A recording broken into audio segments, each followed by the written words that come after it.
ത്രിയേക ദൈവത്തിന് സ്തുതി. കർത്താവിൻ്റെ പരിശുദ്ധ തിരുനാമം മഹത്വപ്പെടുമാറാകട്ടെ. കർത്താവിനാൽ അനുഗ്രഹിക്കപ്പെട്ട വിശ്വാസികളുടെ സമൂഹത്തിന് യേശുക്രിസ്തുവിൻ്റെ അതിപരിശുദ്ധമായ നാമത്തിൽ എൻ്റെ സ്നേഹവന്ദനം.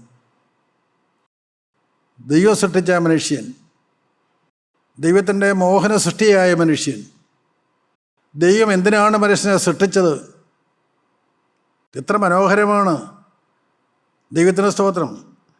വായിക്കുന്നു, വെളിപ്പാട് പുസ്തകം 13-ാം അധ്യായത്തിൻ്റെ 8-ാമത്തെ വാക്യത്തിൽ ഇപ്രകാരം വായിക്കുന്നു: ലോകസ്ഥാപനം മുതൽ ഇറക്കപ്പെട്ട കുഞ്ഞാടിൻ്റെ ജീവപുസ്തകത്തിൽ പേരെഴുതിയിട്ടില്ലാത്ത ഭൂവാസികളൊക്കെയും അതിനെ നമസ്കരിക്കും. സ്തോത്രം. ഈ അന്ത്യകാലത്തെ സംബന്ധിച്ച് വളരെ വ്യക്തമായൊരു മുന്നറിയിപ്പാണ് ആ വാക്യം. ലോകസ്ഥാപനം മുതൽ ഇറക്കപ്പെട്ട കുഞ്ഞാടിൻ്റെ ജീവപുസ്തകത്തിൽ, പ്രിയപ്പെട്ടവരെ, കുഞ്ഞാടിൻ്റെ കയ്യിലാണ് ജീവപുസ്തകം. ജീവപുസ്തകത്തിൽ പേരെഴുതി കാണാത്ത ഏവനെയും തീപ്പൊയ്കയിൽ തള്ളിയിടും. വളരെ വ്യക്തമായി വെളിപ്പാട് പുസ്തകത്തിൽ കാണുന്നു. ആ ജീവപുസ്തകത്തിൻ്റെ കസ്റ്റോഡിയൻ പുത്രനായ ദൈവമാണ്. എന്തുകൊണ്ട്? പുത്രൻ്റെ സമർപ്പണം. മനുഷ്യനെ സൃഷ്ടിക്കുന്നതിന് മുൻപ്, ലോകാരംഭങ്ങൾക്ക് മുൻപ്, സ്വർഗീയ കാര്യാലോചനാ സഭയിൽ ദൈവം സൃഷ്ടിക്കുന്ന മനുഷ്യൻ പാപം ചെയ്യുമെന്ന് പിതാവാരെയും വെളിപ്പെടുത്തിയപ്പോൾ, ഞാൻ അവർക്ക് വേണ്ടി യാഗമായി കൊള്ളാമെന്നുള്ള ആഴമേറിയ സമർപ്പണമെടുത്ത പുത്രൻ, ആ പുത്രനായ ദൈവത്തെ അനുഗമിക്കുന്നവരാണ് നാം. ആ പുത്രനായ ദൈവത്തെ അനുകരിക്കുന്നവരാണ് നാം. ആ പുത്രനായ ദൈവത്തെ ഹൃദയത്തിൽ സ്വീകരിച്ച പുത്രനുമായി ഒന്നായി ജീവിക്കുന്നവരാണ് ക്രിസ്ത്യാനി. അതാണ് ദൈവത്തിൻ്റെ മോഹന സൃഷ്ടിയായ മനുഷ്യൻ. സ്തോത്രം. അങ്ങനെ സമർപ്പണമെടുത്ത തൻ്റെ പുത്രന് പിതാവാരെയും എന്തെല്ലാം കൊടുത്തു? ജീവൻ്റെ പുസ്തകം കൊടുത്തു. താൻ വീണ്ടെടുക്കുന്നവരെയെല്ലാം പിതാവാരെയും പുത്രന് കൊടുത്തു. പാപമോചനത്തിൻ്റെ അധികാരം കൊടുത്തു. ദൈവത്തിൻ്റെ സ്തോത്രം. അതാണ് നാം വായിക്കുന്നത്. ലോകസ്ഥാപനം മുതൽ അറക്കപ്പെട്ട കുഞ്ഞാടിൻ്റെ ജീവപുസ്തകത്തെ പേരെഴുതി കാണാത്ത ഏവനെയും തീപ്പൊയ്കയിൽ തള്ളിയിടും. ഒരു ആൻറ്റി ക്രൈസ്റ്റ്, അവൻ്റെ മുദ്ര 666 എന്നുള്ള മുദ്ര, അജ്ഞാതമായ മുദ്ര, പുറമേ കാണാൻ വയ്യാത്തതായ മുദ്ര. ഇന്ന് അനേകർ ആ മുദ്ര പ്രാപിച്ചിരിക്കുകയാണ്, തിരിച്ചറിയുന്നില്ല. സാത്താൻ ഇഷ്ടമുള്ളതായ പ്രവൃത്തികൾ ചെയ്ത്, അവന് ഇഷ്ടമുള്ളതായ ആലോചനകൾ നടത്തി ജീവിക്കുന്ന മനുഷ്യനെന്ന് ആ എതിർ ക്രിസ്തുവിൻ്റെ 666 എന്നുള്ള അദൃശ്യമായ മുദ്ര പ്രാപിച്ചു കഴിഞ്ഞിരിക്കുകയാണ്. ജീവപുസ്തകത്തിൽ അവരുടെ പേരില്ല. പ്രിയപ്പെട്ടവരെ, അതിന് പാപത്തിന് പ്രവൃത്തികളൊന്നും വേണ്ട. വേശ്യാവൃത്തിയോ വ്യഭിചാരമോ കൊലപാതകമോ കവർച്ചയോ ഒന്നും വേണ്ട. അരുതാത്തൊരു ചിന്ത മതി. അത് തിരിച്ചറിയാതെ മനുഷ്യനെന്നും ജീവിക്കുകയാണ്. ദൈവം എല്ലാ അധികാരവും പുത്രന് കൊടുത്തു. സ്തോത്രം. അവൻ വീണ്ടെടുക്കുന്ന ജനത്തെ അവന് കൊടുത്തു. അതുകൊണ്ടാണ് അപ്പോസ്തലനായ പൗലോസ് പറയും, ക്രിസ്തു മണവാളനും സഭ മണവാട്ടിമാർ ഒന്നാണ്. സ്തോത്രം. ദൈവത്തിൻ്റെ സ്തോത്രം. അവർക്ക് വ്യത്യസ്തമായ അഭിപ്രായഗതികളില്ല. അവർ രണ്ടല്ല, ഒന്നത്രേ. അതാണ് ഏദൻ തോട്ടത്തിൽ പിതാവായ ദൈവം മനുഷ്യനെക്കുറിച്ച് ഉദ്ദേശിച്ചത്. പുരുഷൻ അപ്പനെയും അമ്മയെയും വിട്ട് ഭാര്യയോട് പറ്റിച്ചേരും, ഇരുവരും ഒരു ദേഹമായി തീരും എന്ന് നിത്യനായ ദൈവം അരുളി ചെയ്യുന്നതിൻ്റെ മർമ്മം അതാണ്, പൊരുളതാണ്. അതുതന്നെയാണ് എഫേസ്യ ലേഖനത്തിൽ അപ്പോസ്തലനായ പൗലോസ് പറയുന്നുണ്ട്. പുരുഷൻ അപ്പനെയും അമ്മയെയും വിട്ട് ഭാര്യയോട് പറ്റിച്ചേരും, അവരിരുവരും ഒരു ദേഹമായി തീരും.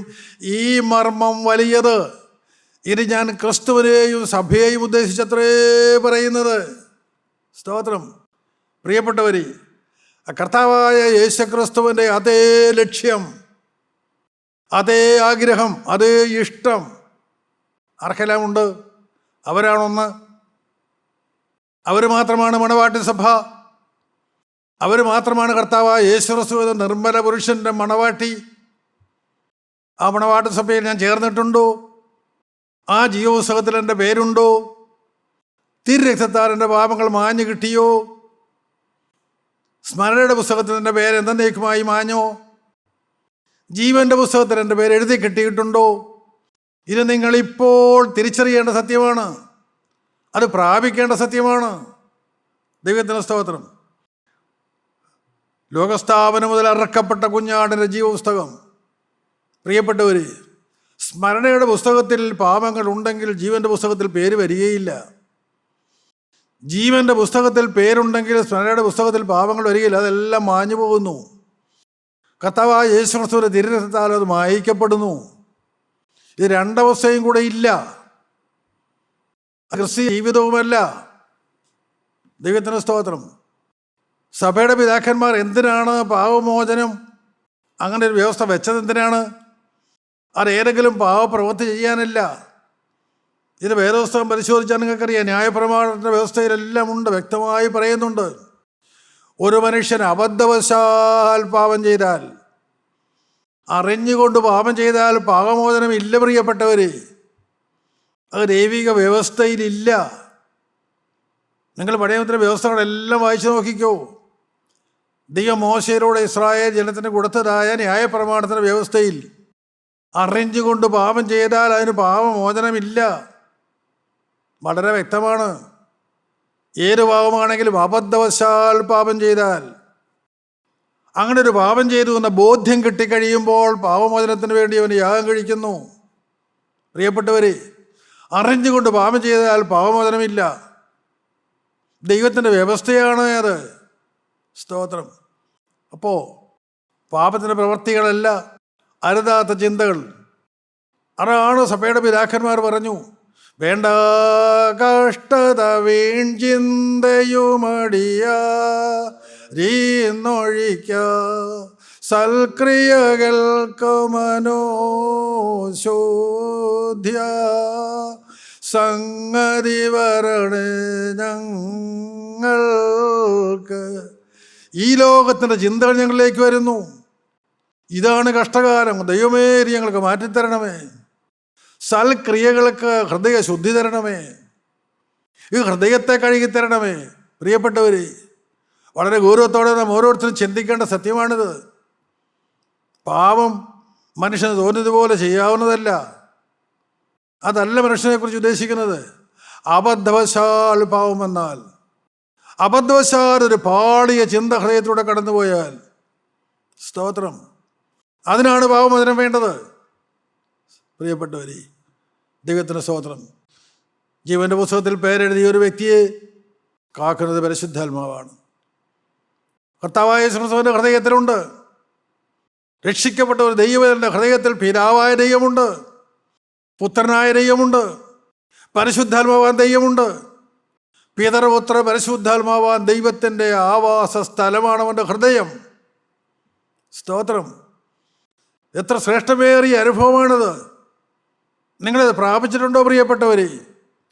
ആ അനുഭവം നിങ്ങൾക്കുണ്ടോ? യോഹന്നാന്റെ സുവിശേഷം 14-ാം അധ്യായം നിങ്ങൾ സശ്രദ്ധം വായിച്ചോ, നിങ്ങൾക്കതെല്ലാം പിടികിട്ടും.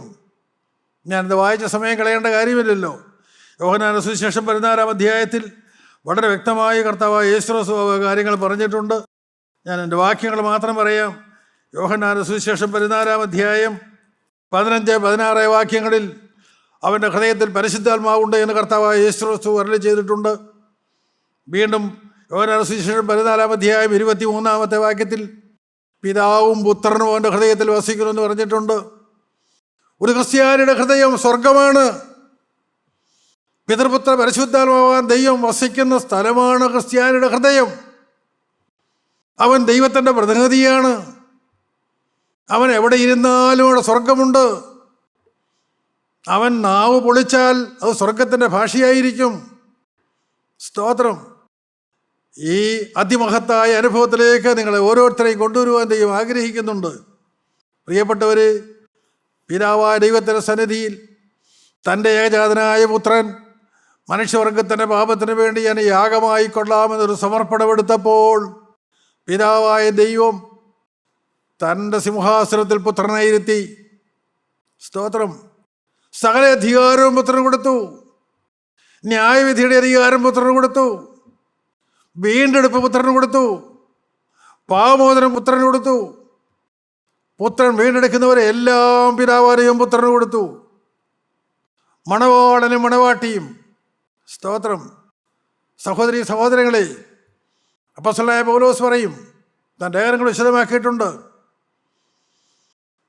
സ്ത്രീയുടെ തല പുരുഷൻ, പുരുഷന്റെ തല ക്രിസ്തു, ക്രിസ്തുവിന് തല ദൈവം. എന്താണ് ഈ പറഞ്ഞതിൻ്റെ മർമ്മം?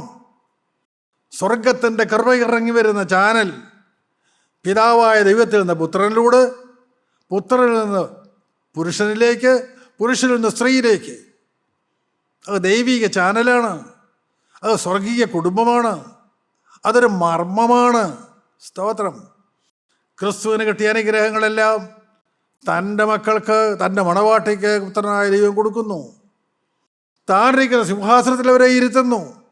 സ്തോത്രം. പ്രിയപ്പെട്ടവർ, കർത്താവിൻ്റെ പരസ്യ ശുശ്രൂഷാനാളിൽ കർത്താവായ യേശുക്രിസ്തു 12 അപ്പോസ്തലന്മാരെ തിരഞ്ഞെടുത്തു. ഗലീല നാടുകളിലെ വെറും സാധാരണക്കാരായ മനുഷ്യരെ തിരഞ്ഞെടുത്തു. സ്തോത്രം. ഇത് നമുക്ക് അപ്രാപ്യമല്ലെന്ന് പറയാനാണ് ഞാനിത് പറയുന്നത്. ഈ 12 പേരെയും തിരഞ്ഞെടുത്തു. കർത്താവിനോട് വളരെ വ്യക്തമായി പറഞ്ഞു, നിങ്ങൾ 12 പേരും ഞാൻ സിംഹാസനത്തിലിരുന്ന് ജാതികളെ ന്യായം വിധിക്കുമ്പോൾ എന്നോടൊപ്പം ഇരുന്ന് നിങ്ങൾ ഇസ്രായേൽ ഗോത്രം 12 ന്യായം വിധിക്കും. തൻ്റെ സിംഹാസനത്തിലിരിക്കാനുള്ള അധികാരം കർത്താവായ യേശുക്രിസ്തു തൻ്റെ ശിഷ്യന്മാർക്ക് കൊടുത്തു. നിങ്ങൾ ഇസ്രായേൽ ഗോത്രം 12 ന്യായം വിധിക്കുമെന്ന് അരുളി ചെയ്തു. മണവാട്ടി സഭയ്ക്ക് പുത്രനോടൊപ്പം ആ സിംഹാസനത്തിൽ സ്ഥാനമുണ്ട്. വെറുതെ പറയുന്നതല്ല. ദൈവത്തിന് സ്തോത്രം. തൻ്റെ മണവാട്ടിയെ സ്വീകരിപ്പാനായി കർത്താവായ യേശുക്രിസ്തു വരും, മധ്യാകാശത്തിൽ വരും. അത് നമ്മുടെ ഓരോരുത്തരുടെയും പ്രത്യാശയാണെന്ന് ഏറ്റുപറയാറുള്ളതാണ്. കർത്താവിന് രണ്ടാമത്തെ എഴുന്നള്ളത്തിനായി ഞങ്ങൾ നോക്കിപ്പാർക്കുന്നു.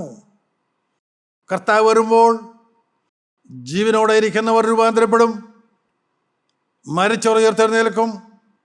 അവർ ഒന്നിച്ച് മധ്യാകാശത്തിലേക്ക് പറന്നു ചെല്ലും. അവിടെ വെച്ച കർത്താവായ യേശുക്രിസ്തു വരെ കണ്ടുമുട്ടും. മധ്യാകാശത്തിലെ മണിപ്പന്തലിൽ വിവാഹം നടക്കും. സ്തോത്രം. സ്വർഗത്തിലേക്ക് കൊണ്ടുപോകും. 7 വർഷക്കാലം പരിശുദ്ധാത്മാവാൻ ദൈവം ഈ മണവാട്ടി സഭയെ ഒരുക്കിക്കൊണ്ടിരിക്കും. ആ ഒരുക്കങ്ങളെല്ലാം പൂർത്തിയായി 7 വർഷത്തിന് ശേഷം മണവാളനായ ക്രിസ്തു തൻ്റെ മണവാട്ടി സഭയെയും കൊണ്ട് ഒലിവമലയിലേക്ക് വരും. കർത്താവിൻ്റെ രണ്ടാമത്തെ വരവിൻ്റെ രണ്ടാമത്തെ ഘട്ടമായ മഹത്വ പ്രത്യക്ഷത ഈ ഭൂമിയിലേക്ക് മണവാളൻ മണവാട്ടിയെയും കൊണ്ടുവരും. ഈ ഭൂമിയിൽ കഷ്ടപ്പെട്ട് ജീവിച്ച മണവാട്ടി സഭയെ, ആക്ഷേപങ്ങളേറ്റ മണവാട്ടി സഭയെ, ക്രിസ്തുവിന് വേണ്ടി കഷ്ടമനുഭവിച്ച മണവാട്ടി സഭയെ, നിന്നെയും കൊണ്ട് കർത്താവായ യേശുക്രിസ്തു ഈ ഭൂമിയിലേക്ക് വരും. ഈ ഭൂമിയിൽ കർത്താവായ യേശുക്രിസ്തു 1000 ആണ്ട് വാഴുമ്പോൾ മണവാളൻ്റെ അതേ സിംഹാസനത്തിൽ മണവാട്ടിയിരിക്കും. ഇന്ന് നിങ്ങളെ ആക്ഷേപിച്ചവരെ, പരിഹസിച്ചവരെ, നിന്ദിച്ചവരെ, ദുഷിച്ചവര്, കല്ലെറിഞ്ഞവര്, ഉപദ്രവിച്ചവര് അന്ന് പഞ്ചപുച്ഛമടക്കി അവിടെ നിൽക്കും. മണവാളന്റെ സിംഹാസനത്തിൽ മണവാട്ടി കാണും. 1000 വർഷം ഈ ഭൂമിയിൽ തന്നെ വാഴും. സ്തോത്രം. പ്രിയപ്പെട്ടവരെ, കർത്താവായ യേശുക്രിസ്തു പറഞ്ഞു, എന്നെ പ്രതി നീ അപ്പനെയോ അമ്മയെയോ ഭാര്യയെയോ മക്കളെയോ സഹോദരന്മാരെയോ സഹോദരങ്ങളെയോ നിലമ്പുരയുടെങ്ങളെയോ വിറ്റുകളഞ്ഞാൽ 100 മടങ്ങായി നിങ്ങൾക്ക് കിട്ടും. ഉപദ്രവങ്ങളൂടെ കിട്ടും. നിങ്ങൾക്ക് നിത്യജീവനെയും കിട്ടും. വാക്ക് പറഞ്ഞവൻ വാക്ക് മാറാത്തവനാണ്. അവൻ വാഗ്ദത്തങ്ങളിൽ വിശ്വസ്തനാണ്. നിങ്ങൾക്കിതെല്ലാം മടക്കി കിട്ടും. 100 മടങ്ങായി കിട്ടും. ഈ ഭൂമിയിൽ കർത്താവായ യേശുക്രിസ്തു 1000 ആണ്ട് വാഴും. അതിനുശേഷം ഹെർമഗദ്ദോൻ യുദ്ധമുണ്ട്. ഞാനതൊന്നും വിശദീകരിക്കുന്നില്ല. അത് കഴിഞ്ഞിട്ട് ഒരു പുതിയ വാനഭൂമി, ഇന്ന് കാണുന്ന ആകാശവും ഭൂമിയും എല്ലാം ഒഴിഞ്ഞു പോകും. ഇതെല്ലാം തീക്കായി സൂക്ഷിച്ചിരിക്കുന്നു. ഇതൊന്നും നിന്റെ സമ്പാദ്യമല്ല, നിനക്ക് ഒന്നും കിട്ടുകയില്ല. ഇതെല്ലാം കത്തിച്ചാമ്പലായി പോകും. എന്നാൽ നിനക്ക് വേണ്ടി ഒരുക്കുന്ന സ്വർഗീയ വാനഭൂമി, പുതിയ യെരൂശലേം എന്ന വിശുദ്ധ നഗരം, ഭർത്താവിനായി അലങ്കരിച്ചിരിക്കുന്ന മണവാട്ടിയെ പോലെ സ്വർഗത്തിൽ ഇറങ്ങുന്നത് ഞാൻ കണ്ടു എന്നപ്പോൾ യോഹന്നാൻ പറയും. ആ സ്വർഗീയ സഭയിൽ നിനക്ക് പ്രവേശനമുണ്ട്. അവിടെ നീ കർത്താവായ യേശുക്രിസ്തുവിനോട് ചേർന്ന് വാഴും. ആ വാനഭൂമിയിൽ, സ്വർഗീയ ഭൂമിയിൽ, അവിടെ നിനക്കൊരു മനോഹരമായൊരു ഭവനം ദൈവം തരും. അതാണ് നമ്മുടെ ശാശ്വത ഭവനം. ഇത് താൽക്കാലിക വാസം, ഇത് കൂടാരവാസം. ഇവിടെ ഒന്നും കരുതണ്ട, ഇവിടെയുള്ളതൊന്നും അവിടെ വേണ്ട. സ്തോത്രം. പ്രിയപ്പെട്ടവർ, ഈ മനോഹരമായ അനുഭവത്തിലേക്ക് നിങ്ങൾ ഓരോരുത്തരും വരണം.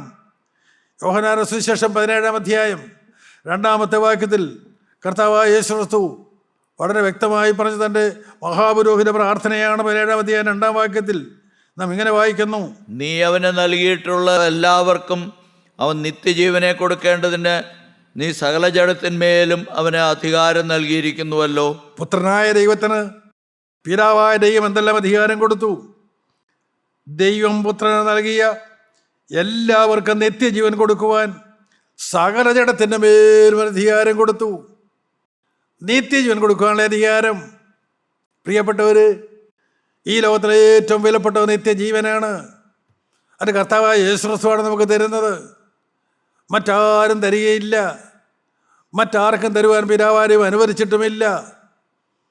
വേറെ ആർക്കും അതിനുള്ള അധികാരമില്ല. മറക്കരുത്. ദൈവത്തിൻ്റെ സ്ഥാനത്ത് നിങ്ങൾ മനുഷ്യരെ കാണരുത്. ദൈവത്തിൻ്റെ സ്ഥാനത്ത് വിഗ്രഹങ്ങളെ കാണരുത്, ഫോട്ടോ കാണരുത്, വേറൊരു മനുഷ്യരെയും കാണരുത്, വേറെ യാതൊന്നിനെയും നിങ്ങൾ കാണരുത്. നിത്യജീവൻ കൊടുക്കാൻ അധികാരമുള്ള ഒരേ ഒരു വ്യക്തി കർത്താവായ യേശു ക്രിസ്തുവാണ്. ആ യേശു ക്രിസ്തുവിനെ നിങ്ങൾ മറക്കരുത്. ദൈവത്തിന് സ്തോത്രം. ലോകസ്ഥാപനം മുതൽ അറക്കപ്പെട്ട കുഞ്ഞാടിൻ്റെ ജീവപുസ്തകം. ആ ജീവപുസ്തകത്തിൽ പേര് വേണമെങ്കിൽ നിത്യജീവൻ വേണം. ആ അധികാരം കർത്താവായ യേശു ക്രിസ്തുവിന് പിതാവാരെയും കൊടുത്തു.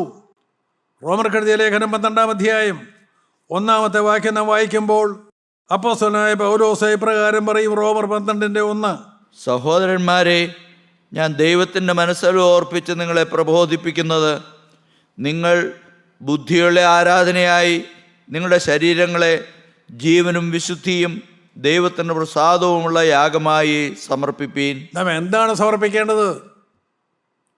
അപ്പോസ്തലനായ പൗലോസ് മർമ്മമായിട്ട് പറഞ്ഞു, സഹോദരന്മാരെ, ഞാൻ ദൈവത്തിൻ്റെ മനസ്സലി ഓർപ്പിച്ച് നിങ്ങളെ പ്രബോധിപ്പിക്കുന്നത്, നിങ്ങൾ ബുദ്ധിയുള്ള ആരാധനയായി നിങ്ങളുടെ ശരീരങ്ങളെ ജീവനും വിശുദ്ധിയും ദൈവത്തിൻ്റെ പ്രസാദവുമുള്ള യാഗമായി സമർപ്പിപ്പീൻ. അതാണ് സമർപ്പണം. വേറൊന്നുമല്ല. നീ ഇടുന്ന നേർച്ചയോ കാഴ്ചയോ ഒന്നുമല്ല. നീ എന്തെങ്കിലും ഔദാര്യ ദാനങ്ങൾ കൊടുക്കുന്നൊന്നുമല്ല ദൈവം പ്രസാദിക്കുന്നത്. എന്താണ് കൊടുക്കേണ്ടത്? ദൈവത്തിൻ്റെ സ്നേഹം തിരിച്ചറിയുന്ന ദൈവവേദിലേ നീ കൊടുക്കേണ്ടത്. നിന്നെ തന്നെ കൊടുക്കണം. നമ്മുടെ ഓരോരുത്തരുടെയും ശരീരങ്ങളെ എങ്ങനെയാണ് കൊടുക്കേണ്ടത്? നിങ്ങൾ ബുദ്ധിയുള്ള ആരാധനയായി. ഏതാണ് ആരാധന? ആത്മാവിലും സത്യത്തിലുമുള്ള ആരാധന. ദൈവത്തിൻ്റെ സ്തോത്രം. ആത്മാവ് ഹൃദയത്തിൽ വസിച്ചുകൊണ്ട് പിതൃപുത്ര പരിശുദ്ധാത്മാവാൻ ദൈവം ഹൃദയത്തിൽ ഇരുന്നു കൊണ്ട് നടത്തുന്നതായ ആരാധന സ്വർഗീയ ആരാധന. സ്വർഗത്തിലേക്ക് സൗരഭ്യമുയർത്തുന്നതായ സാക്ഷാൽ ആരാധന. ആ ആരാധന, അതാണ് ബുദ്ധിയുള്ള ആരാധന, വേറൊന്നുമല്ല. ബാക്കിയൊന്നും ദൈവം അംഗീകരിക്കുകയില്ല. നിങ്ങൾ ബുദ്ധിയുള്ള ആരാധനയായി നിങ്ങളുടെ ശരീരങ്ങൾ, ഈ ശരീരങ്ങൾ, ദൈവത്തിൻ്റെ സ്തോത്രം, നമ്മുടെ ഓരോരുത്തരുടെയും ശരീരം, ബലഹീനമായ ശരീരം. പ്രിയപ്പെട്ടവർ, അതെന്താണ് ചെയ്യേണ്ടത്? ആ ശരീരങ്ങൾ ജീവനും വിശുദ്ധിയും ദൈവത്തിന് പ്രസാദവുമുള്ള യാഗമായി സമർപ്പിപ്പീൻ. സ്തോത്രം. അതാണ് നാം നടത്തേണ്ടത്. ദൈവത്തിൻ്റെ സ്തോത്രം. തോന്നിയ പോലെ ജീവിച്ചിട്ട്, തോന്നിയതെല്ലാം പറഞ്ഞിട്ട്, തോന്നിയതെല്ലാം ചിന്തിച്ചിട്ട്, കുളിച്ച് ശുഭ്രവസ്ത്രം ധരിച്ച് ഭക്തിയുടെ വേഷം കെട്ടി എന്തെങ്കിലും പറഞ്ഞു കൂട്ടുന്നതല്ല ദൈവികയാഗം. അതല്ല സമർപ്പണം. ദൈവം പ്രസാദിക്കുന്ന സമർപ്പണം എന്താണ്? നിങ്ങളുടെ ശരീരങ്ങൾ, നിങ്ങൾ ബുദ്ധിയുള്ള ആരാധനയായി നിങ്ങളുടെ ശരീരങ്ങൾ ജീവനും വിശുദ്ധിയും ദൈവത്തിന് പ്രസാദവുമുള്ള യാഗമായി സമർപ്പിപ്പീൻ. കർത്താവായ യേശു ക്രിസ്തു സമർപ്പിച്ച് അതേ യാഗത്തിലേക്ക് മണവാട്ടിയും വരണം. മണവാളനായ ക്രിസ്തു ലോകാരംഭങ്ങൾക്ക് മുൻപേ നടത്തിയതായ സമർപ്പണം മറക്കരുത്. അതേ സമർപ്പണമാണ് മണവാട്ടി സഭയും എടുക്കേണ്ടത്, കുറഞ്ഞൊന്നുമല്ല. സ്തോത്രം. നിങ്ങളുടെ ശരീരങ്ങളെ അത് എന്തിനുള്ളതാണ്? അത് ദൈവത്തിന് വസിക്കാനുള്ളതാണ്. പിതാവായ ദൈവത്തിന് സിംഹാസനം ഇട്ടിരിക്കാനുള്ള സ്ഥലമാണ് നിങ്ങളുടെ ശരീരം. അത് തോന്നിവാസം കാണിക്കാനുള്ളതല്ല. പ്രിയപ്പെട്ടവർ, ബുദ്ധിയുള്ള ആരാധനയായി നിങ്ങളുടെ ശരീരങ്ങളെ ജീവനും വിശുദ്ധിയും ദൈവത്തിന് പ്രസാദമുള്ള യാഗമായി സമർപ്പിപ്പീൻ. പാപത്തിന് പരിഹാരമായി യാഗമൃഗത്തെ അർപ്പിക്കുമ്പോൾ അതിനെ കൊന്ന് അതിൻ്റെ ശരീരമാണ് അതിൻ്റെ അവയവങ്ങളായി യാഗപീഠത്തിൽ വയ്ക്കുന്നത്. എന്നാൽ മണവാട്ടി സഭയെ നിൻ്റെ ശരീരം ജീവനുള്ള ശരീരമായി ദൈവത്തിന് സമർപ്പിക്കണം. സ്തോത്രം. ജീവനും വിശുദ്ധിയും ദൈവത്തിന് പ്രസാരമുള്ള യാഗമായിരിക്കണം. പിതൃപുത്ര പരിശുദ്ധാത്മാവാൻ ദൈവത്തിന് വസിക്കുവാനുള്ള സിംഹാസനമായിരിക്കണം. സ്തോത്രം. നിങ്ങൾക്ക് ആർക്കെല്ലാം ഇത് മനസ്സിലാകുന്നുണ്ട്? അത് തന്നെ ദൈവത്തിൽ നിന്ന് ഇസ്രായേൽ ജനം അകന്നുപോയ യെശയ്യാ പ്രവാചകന്റെ കാലത്ത് നിത്യനായ ദൈവം യെശയ്യാ പ്രവാചകനോട് ജനത്തെ അറിയിച്ചു. യെശയ്യാ പ്രവാചകന്റെ പുസ്തകം 66-ാം അധ്യായം 1-ാം വാക്യം, സ്വർഗം എൻ്റെ സിംഹാസനവും ഭൂമി എൻ്റെ പാദപീഠവുമാകുന്നു. നിങ്ങൾ എനിക്ക് പണിയുന്ന ആലയം ഏതുവിധം? എൻ്റെ വിശ്രാമ സ്ഥലവുമേറെ. പ്രിയപ്പെട്ടവർ, പ്രാധാന്യമില്ലാത്തതിന് അമിത പ്രാധാന്യം കൊടുക്കുവാനും പ്രാധാന്യമുള്ളതിന് പ്രാധാന്യമില്ലാതെ കാണുന്നു ഈ ലോകത്തിൽ മാനുഷികമായ ബുദ്ധിയിൽ ഒതുങ്ങുന്നതല്ല ദൈവത്തിൻ്റെ സിംഹാസനം. സ്വർഗമെൻ്റെ സിംഹാസനവും ഭൂമി എൻ്റെ പാദപീഠവുമാകുന്നു. പ്രിയപ്പെട്ടവർ, ഈ ഭൂമിയിൽ വസിക്കുന്ന മനുഷ്യൻ, ദൈവത്തിൻ്റെ പ്രതിനിധിയായി ഈ ഭൂമിയിൽ അന്യദേശത്ത് പാർക്കുന്ന മനുഷ്യൻ, ആ പാർക്കുന്ന മനുഷ്യൻ അവൻ ഒറ്റയ്ക്ക് ഈ ഭൂമിയിൽ ജീവിക്കാനുള്ളതല്ല. അവൻ ഇഷ്ടം പോലെ ജീവിക്കാനുള്ളതല്ല. അവൻ എന്തും ചെയ്ത് എങ്ങനെയും പണമുണ്ടാക്കി എങ്ങനെയും സൂഹിക്കാനുള്ളതല്ല. അതല്ല ദൈവം ആഗ്രഹിക്കുന്ന ഈ ഭൂമിയിലെ വാസം. സ്തോത്രം.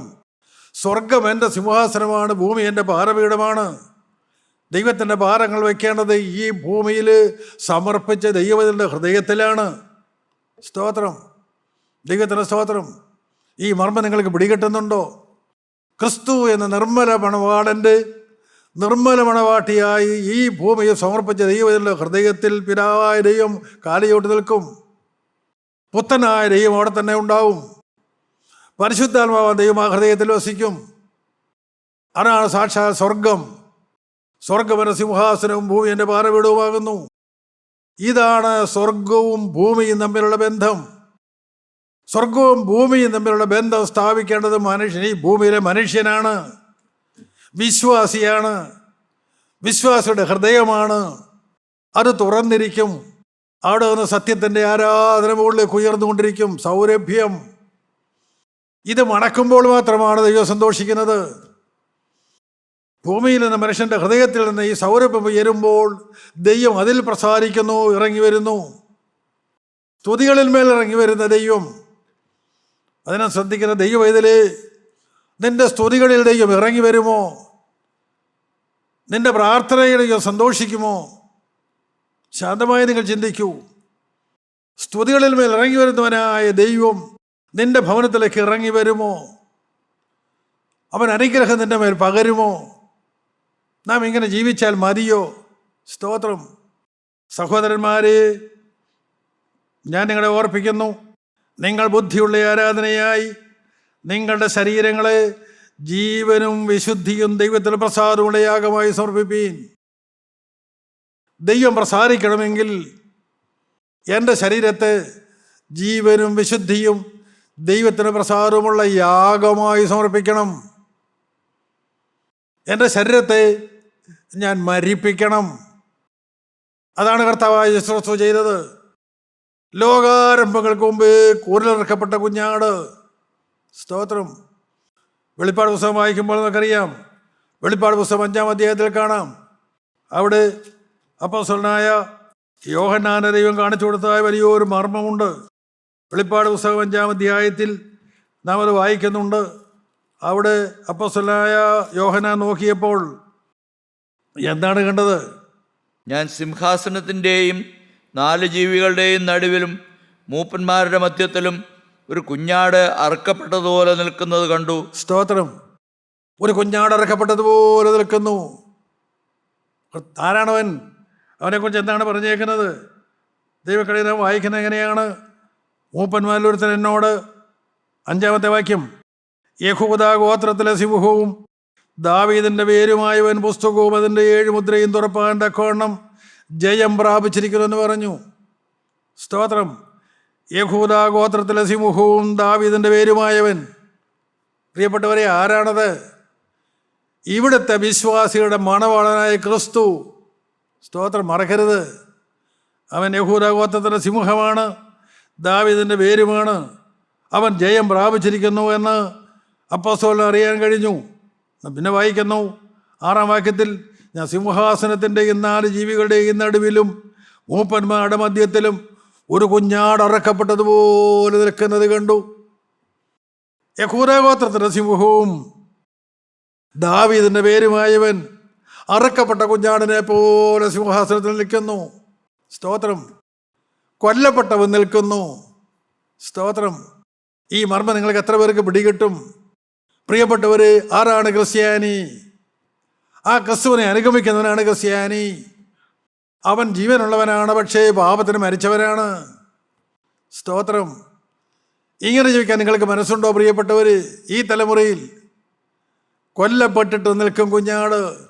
സ്തോത്രം. യഹൂദാ ഗോത്രത്തിന്റെ സിംഹവും ദാവീദിന്റെ പേരുമായവൻ ആ മണവാളന് മണവാട്ടിയായി ഞാനിതാ എന്നെ തന്നെ കൊടുക്കുന്നു. സമർപ്പിക്കാൻ നിങ്ങൾക്ക് മനസ്സുണ്ടോ പ്രിയപ്പെട്ടവർ? ഈ അന്ത്യകാലത്ത് കർത്താവിന് രണ്ടാമത്തെ വരവ് ഏറ്റവും അടുത്തിരിക്കുന്ന ഈ അന്ത്യകാലത്ത്, ഈ അവശേഷിക്കുന്ന നാളുകൾ എൻ്റെ കർത്താവിനൊരു മണവാട്ടിയായി എന്നെ തന്നെ കൊടുക്കുന്നു. ഈ ഹൃദയത്തിലേക്ക് കർത്താവായ യേശു ക്രിസ്തു കടന്നു വന്ന് അവൻ്റെ മണവാട്ടിയായി എന്നെ സ്വീകരിപ്പാൻ, അവൻ്റെ ഇഷ്ടം നിറവേറ്റുവാൻ എന്നെ തന്നെ കൊടുക്കുന്നു. നമുക്ക് നമ്മെ തന്നെ താഴ്ത്തി കൊടുക്കാം. നമുക്ക് നമ്മുടെ ഹൃദയങ്ങളെ തുറക്കാം. നമ്മുടെ ആത്മശ്വര മനസ്സുകളെ ദൈവത്തിലേക്ക് ഏൽപ്പിച്ചു കൊടുക്കാം. കർത്താവേ, ജീവന വിശുദ്ധിയെ ദൈവത്തിൽ പ്രസാദമുള്ള യാഗമായി ഞാൻ എന്നെ സമർപ്പിക്കുന്നു. ഞാൻ പാപത്തിന് മരിക്കുന്നു. ഞാൻ ദൈവത്തിന് ജീവിക്കുന്നു. പാപമില്ലാത്തവനായി തലമുറ ഞാൻ ജീവിക്കും. അനുഗ്രഹിക്കണമേ. തൃക്കര ഞങ്ങളുടെ മേൽ വയ്ക്കണമേ. കഴിഞ്ഞ പാപങ്ങളെല്ലാം ഞങ്ങൾക്ക് ക്ഷമിച്ചു തരണമേ. തിരുരക്തത്താൽ കഴുകണമേ. ശത്രു സ്ഥല അവകാശത്തെ ഞങ്ങളെ നീക്കണമേ. ഞങ്ങളെ ആളാൻ പ്രതി അനുഗ്രഹിക്കണമേ. രണ്ടാമത്തെ വരവിനായി ഞങ്ങളെ എല്ലാവരെയും ഒരുക്കണമേ. മാനവും ബഹുത്വം എടുക്കണമേ. യേശു ക്രിസ്തുവിൻ്റെ അതിപരിശുദ്ധ നാമത്തിൽ തന്നെ. ആമേൻ.